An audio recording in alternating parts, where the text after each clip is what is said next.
in this kind of a way. And this was his favorite place on earth. And I can say that this is his best friend. Mm-hmm.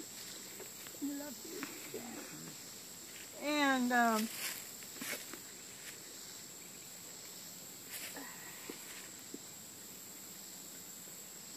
I wanted to sing his favorite song that I wrote that he always wanted me to sing where we went traveling.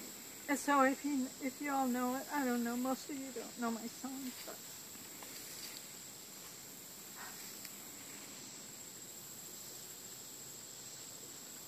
sing it if you do. Where the pastures are green and the waters are still, you restoreth my soul, my cup you will fill. As I walk through the valley of the shadow of death, I'll not fear, you are with me. Thy rod and thy staff, they will comfort me, guide me, restoreth my soul. Goodness and mercy shall follow wherever I go. If I travel the highway or sail the sea, you are my shepherd, and you leadeth me. Now, I think all of you heard the dream that I had, right? Well, it'd be good to hear it one more time. I'd love to. I don't believe I heard it. I don't remember. Well, I was finding a month ago that I was thinking of what John went through the last few months. And, you know, we take breathing for granted. And every breath for him was such an effort. And he wanted so much to live and get well and so forth. And I was, when he passed away, I was not with him in the room. I had gone up to relieve John, who'd spent several nights there, and I was standing with him in the hall. I happened to look in the room, and the nurse was trying to get him out to go to the bathroom. And so, you know, they were doing that, and I was standing with John, and I looked in at all the equipment that was helping him breathe, and he looked so frail and so sad, you know, and I thought, this is a living, and I said to John, I said, I feel like we just need to release him. And I don't remember if you shook your head, yes, or what, but anyway, the minute I said that, he was gone, that very second. So, you know, I missed being right in the bedroom with him, and I felt kind of bad about that, but glad about how the Lord did it, and that he was out of his misery and so forth. But I remember, I found myself remembering all that and so forth, and I didn't realize I was thinking a lot about that. And the Lord gave me a dream, and in that dream, John was standing tall. He wasn't bent over. He was so happy, and he was so happy, and he was so healthy, and he just looked at me and he said, "Hi, babe." It was just precious. And what it did for me was it just totally erased all of the negative that I didn't even realize I had been thinking of. So now when I think of it, I see him saying, "Hey, babe," with a big smile, and just, you know, it was awesome. I'll never forget it. It's just special. So that's it. Good. Best favorite place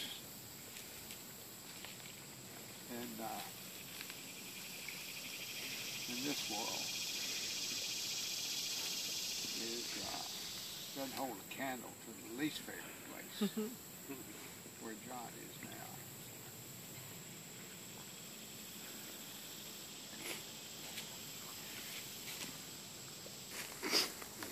I did have a dream as well at one point, and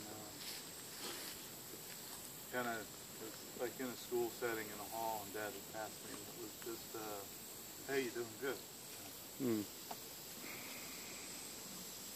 That's great. That was definitely a John Kellogg thing. Ended up writing a poem about it, but I didn't bring the poem, but good writing about it. I did want to recognize Jack and Ann too, because you guys have been there for Mom and Dad and all of us too. You guys are like second parents to us. I think it's awesome that you do. It's amazing. Thank you, Chris.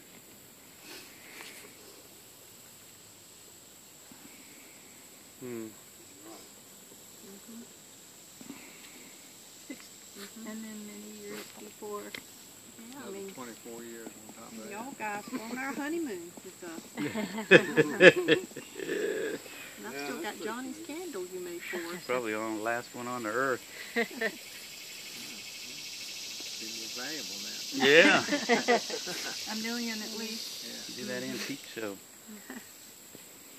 Well, you know, Dad's wishes were, one, to be cremated, and then two, to have his ashes put in the little pond, as he called it. And so when I was working with the lady at the crematory, I told her about that, and so she went ahead and made 6 little bags of ash, and then there's a larger one that we'll put in the memorial in the in the military cemetery down in Salisbury. And but she made 6 of them because there was one for Carice, and Carice wasn't able to be here. So I asked Jack if he would be, if he would put one in. And so what we decided to do is we put a fishing weight on each bag, and so what we'll do is just toss them out. So there's one for each of the brothers.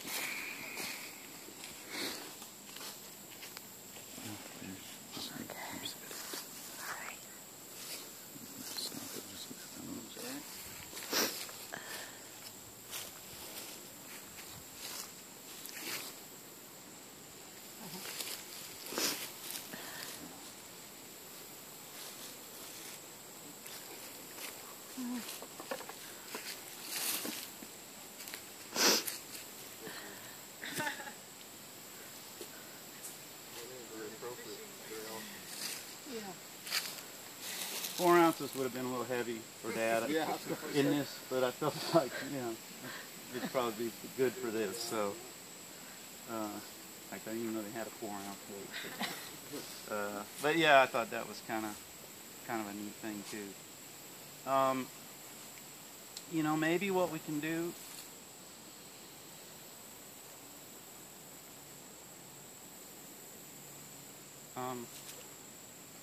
I don't know, maybe each person would want to do it themselves and just have them in.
why don't we circle up a little closer and we'll